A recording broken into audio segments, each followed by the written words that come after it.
Here's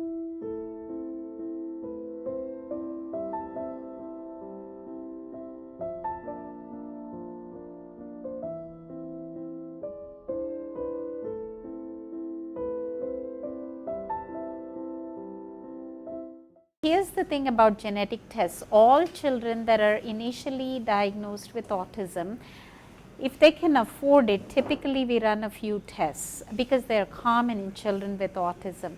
Fragile X is one thing that we usually run. At least what we call karyotyping, which is just basically looking at chromosomes under the microscope. It doesn't tell you a whole lot because, other than big chromosomal disorders, it doesn't tell you a whole lot. The standard of care in the US is what we call chromosomal microarray to begin with. In India, it's expensive. It's about 25,000. Not everybody can afford it. And parents will ask me, let's say you pick up something, what can you do about it?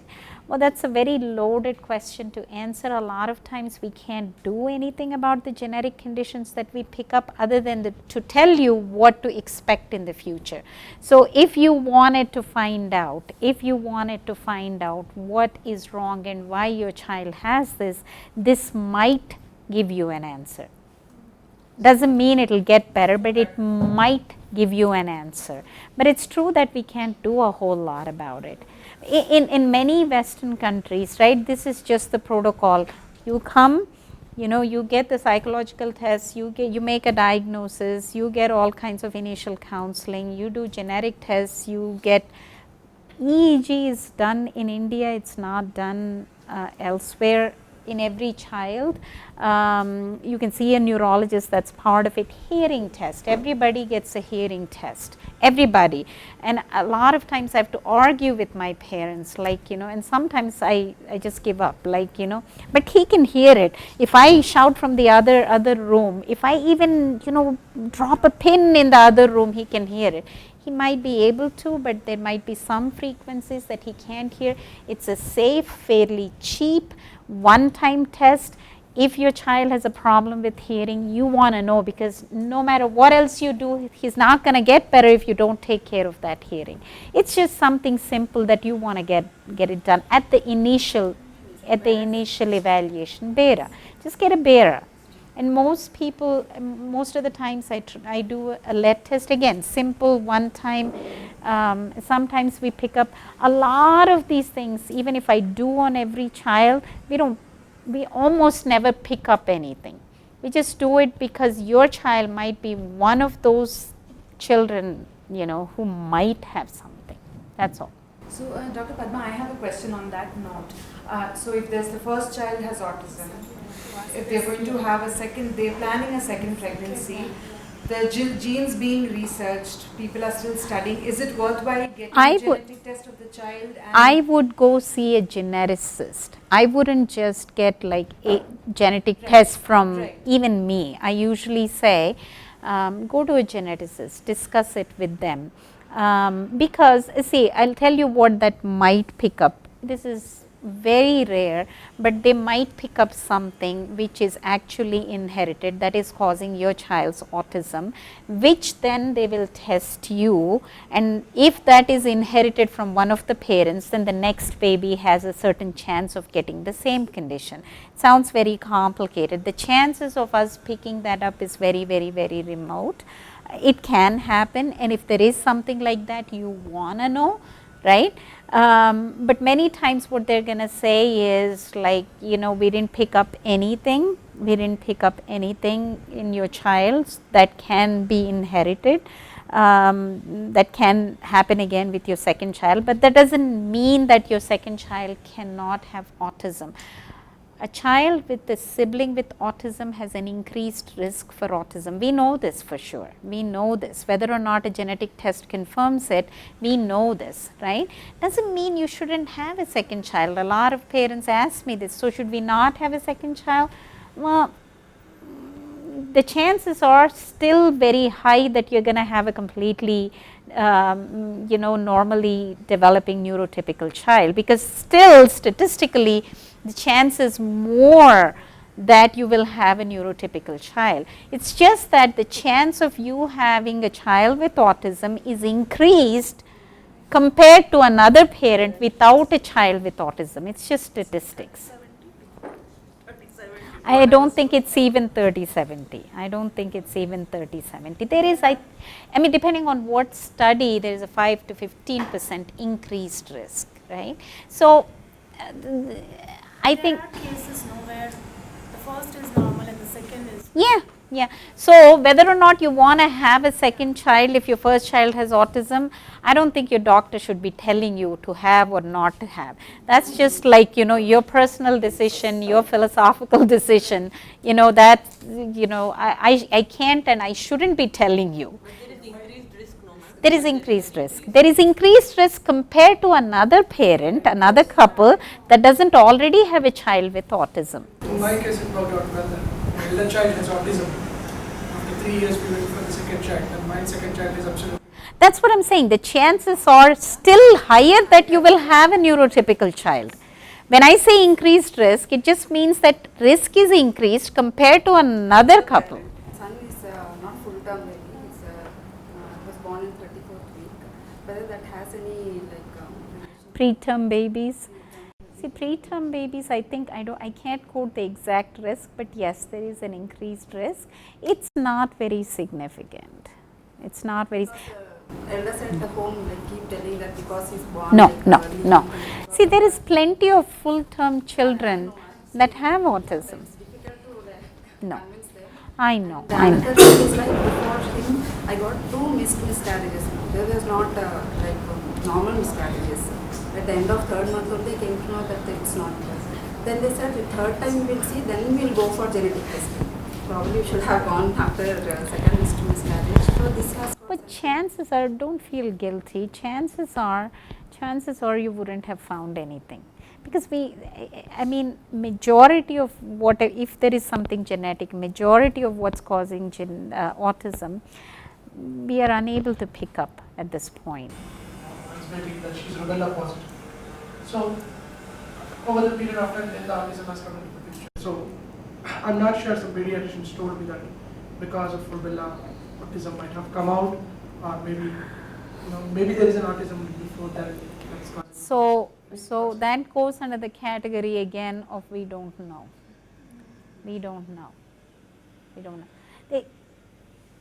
I don't think we have any hard evidence that causes autism. But how about deafness in rubella positive case? Does that cause autism? Yeah, does it cause hearing problems? Yes. Yeah.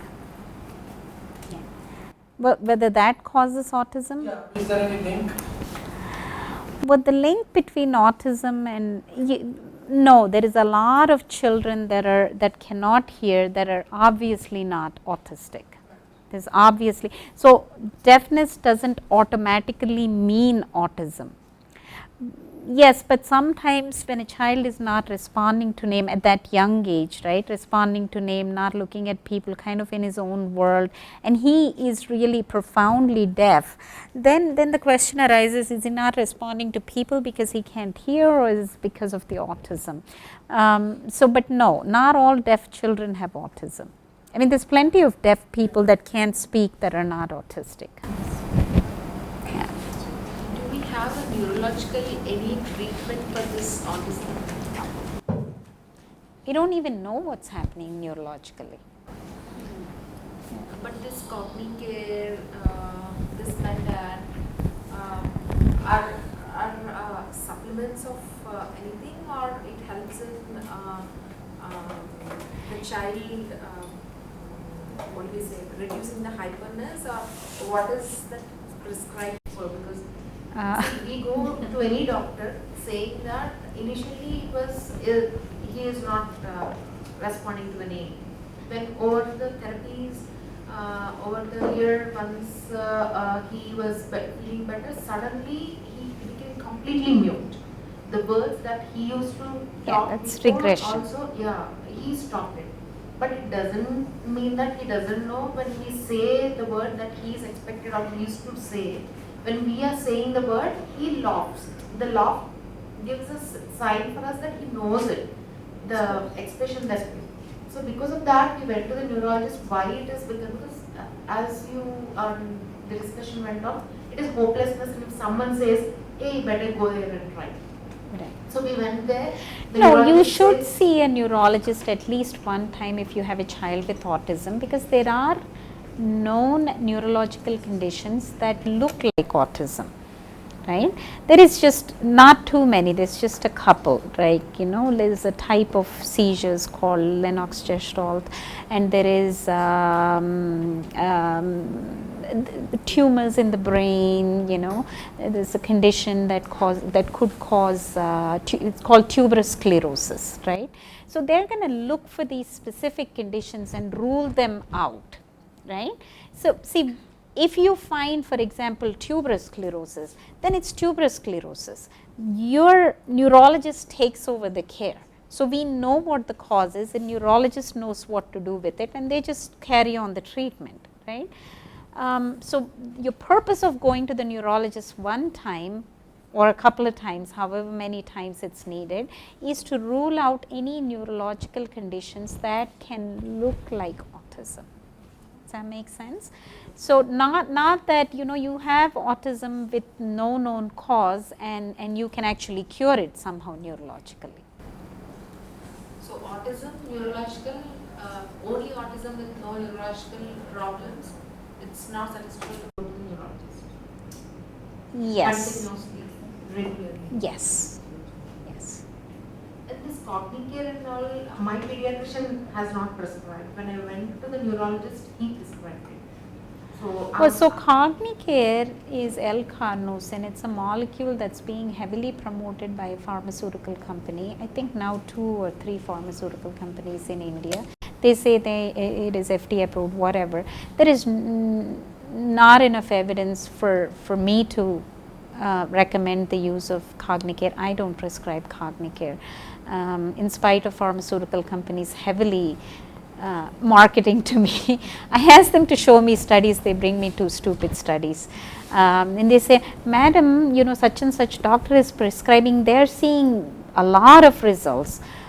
Like, you know, that doctor's results are not really enough for me to prescribe it. If this was your child, your grandchild, would you give it to your child?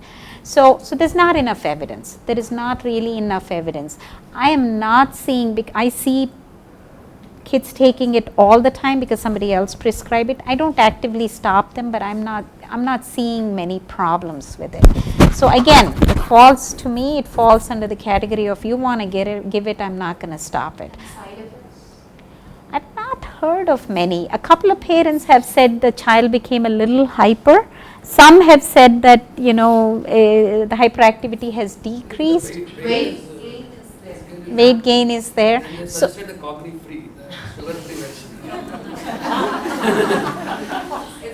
so let me put it this way: if my child or tomorrow, if my child had autism, I wouldn't give Cognicare. I don't see the need for it. But much is asked in the group about risperidone.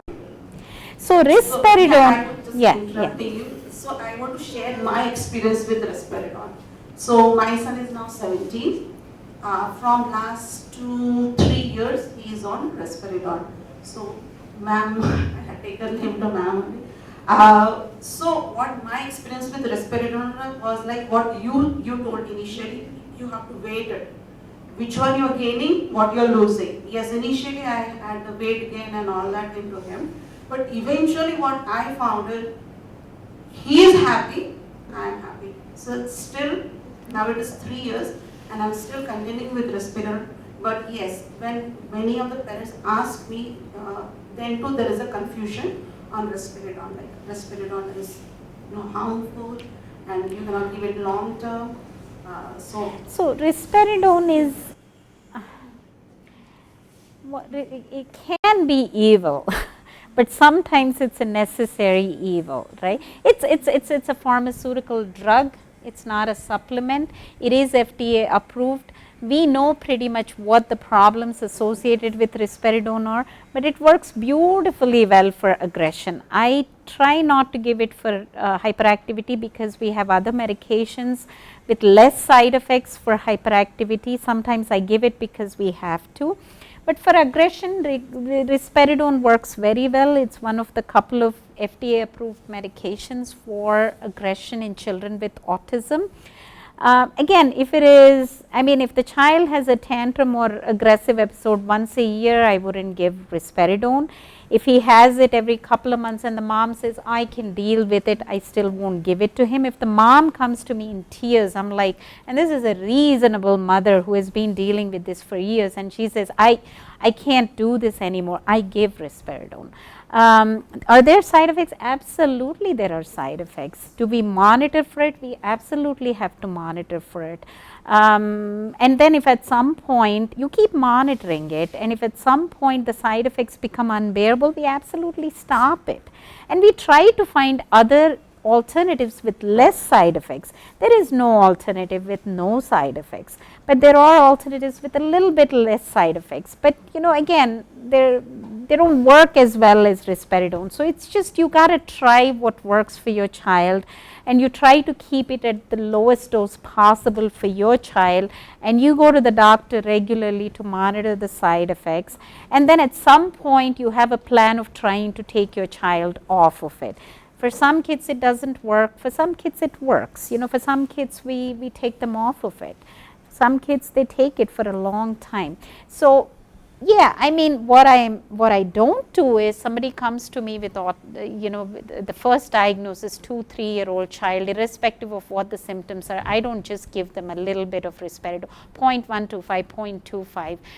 Not thinking about what am I trying to treat here, is it really necessary? That is bad, because now your benefit does not outweigh your risk. Now you have been in therapies for some time, you've been trying to deal with aggression and hyperactivity in other ways, hasn't worked for you, it's hindering the child's growth, it's really hindering with your life, and your mental health is important for your child, then it's totally worth it, it's in my opinion. So yeah, I mean, it's a give and a take. And I'm aware that the risperidone is used for some other health issues too.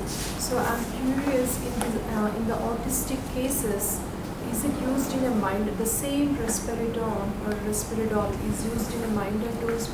See, any medication, if you want to do it properly, you want to start at the smallest dose and slowly increase it to the minimum effective dose for that particular person, for that particular dose.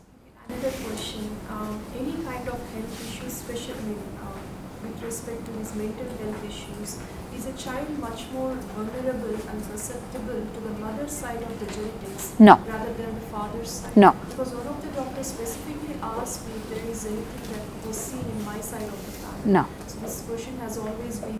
Was it a geneticist? Because they would know more than me. So then no. Because before that when it was diagnosed, So it could be by birth. yes, so whatever is going on, again, we don't know. It seems like it could be present at birth. We just recognize it later, and there is also that regression we have talked about, like going back of the skills that they have already learned, whether it's genetically programmed, whether it is being caused by something in the environment, and by environment it could be TV, it could be something in the food, it could be something in the environment. We just don't know.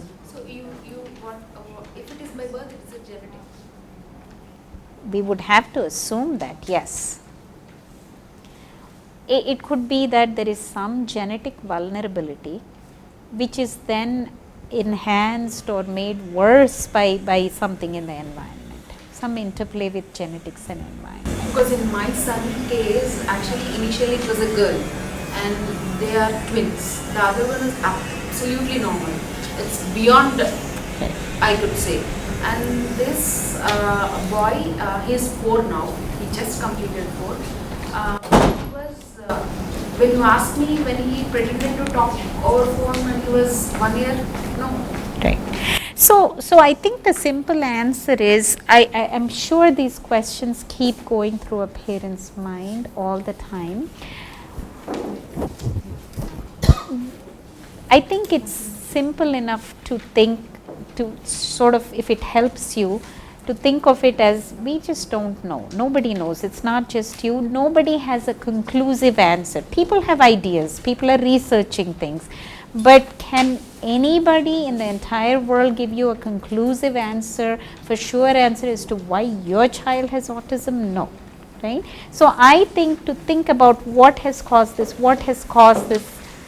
is not going to help you or your child. The cause doesn't help now, right? If I know the reason also, I can't do anything. Yeah, so I don't think it is useful to indulge in that thought very much for you or for your child. I think it's more useful to think about, like, what do we do now? And why it is affecting speech? Because what you said is right, it's regression, whatever you talk about. Why? See, autism is a disorder of communication, whether it is non-verbal communication or verbal communication. That is the core problem. That is the core problem. It affects both verbal and non-verbal communication. So the finger pointing solves all the problems? Because No. I keep listening. If your child is finger pointing, that means almost. That's a very simplistic understanding of what autism is. And I think we just took. Most of the parents that I come across try to initially go through the denial phase initially and try to deal with it by saying my child is intelligent, he has memory, I can see it. And the very basic thing that it is a socio-communication. It's a disorder of social communication. That often misses a lot of things. Yes. So a child could be fully verbal and could still be on the autism spectrum, right? A child could be excessively intelligent and could still be on the spectrum. So basically, autism is difficulties with social interaction and communication. Now, when I say communication, it doesn't have to be just problems with speech. Communication, see, when I communicate with you, I speak, but I'm looking at you, but I'm using my hands, I'm using my gestures, it's all blended in. I understand humor. There is a back and forth communication, it's called reciprocal communication. All of these things, I mean, anywhere among this, skills, the child could be deficient. So it is very simplistic to assume that, if a therapist is saying that they don't have a good enough understanding of what autism is, your child starts pointing, it's solved. Your child starts talking, it's solved. It is a step towards progress. And it's great that your child is speaking, it's great that your child is attending a regular school, but anybody that has any kind of understanding of autism will not tell you that your child needs to point, and that is really the only thing that will help your child.